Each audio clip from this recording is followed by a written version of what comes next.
ក្មួយកនថាអាចនិយាយរឿងអីបានហើយពេលក្មួយកនថានិយាយទៅមេដឹកនាំខ្មែរស៊ីជូក៏លើកឈ្មោះក្មួយកនថានៅពេលដែលគេលើកឈ្មោះក្មួយកនថាគេចង់ឲ្យក្មួយកនថាលើកលុញផ្លោកគេក្មួយកនថាគាត់នៅអាមេរិកខួរក្បាលគាត់វាមានសេចក្តីចម្រើនជាងពួកអាផ្លោកនៅអាមេរិកមួយចំនួនប្រមាណក្បាលដែលធ្វើកថាឲ្យបងចឹងទៅដោយសារខួរក្បាលរបស់ក្មួយវាជ្រះក្មួយនិយាយវាមាន fairness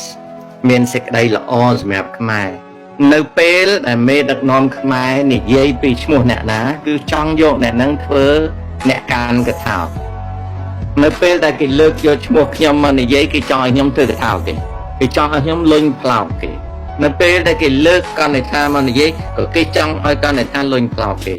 គ្នាមិនបានប៉ះពាល់មេដឹកនាំទេ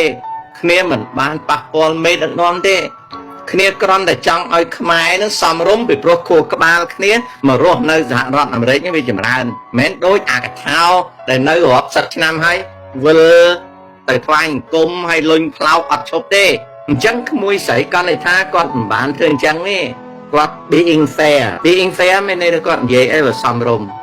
បានជានាយករដ្ឋមន្ត្រីហ្នឹងប្រតិកម្មពីព្រោះគោលដៅគឺត្រូវឲ្យកនថានឹងលុញផ្លោកមេដឹកនាំស្រុកខ្មែរឧទាហរណ៍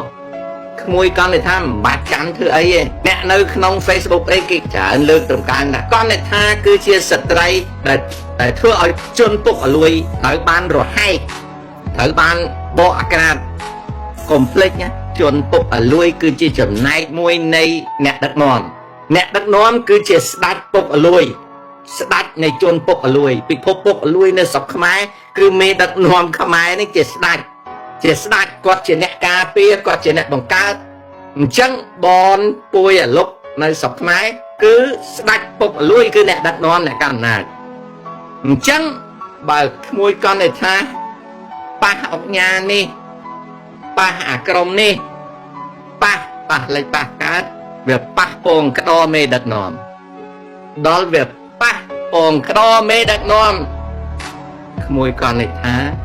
គេជេរដូចតែខ្ញុំអញ្ចឹងកុំច្រឡំថាអ្វីដែលវាខូចវាពុកអលួយវាធ្វើបាបប្រជាជននៅក្នុងស្រុកហ្នឹងវាអត់តាក់ទងនឹងមេអ្នកដែលទៅជិះជាន់ប្រជាជនវាទៅរលុយឲ្យមេហើយអាមេហ្នឹងវារលុយឲ្យអាមេមួយថ្នាក់ទៀតដូចជាវាយចឹងណា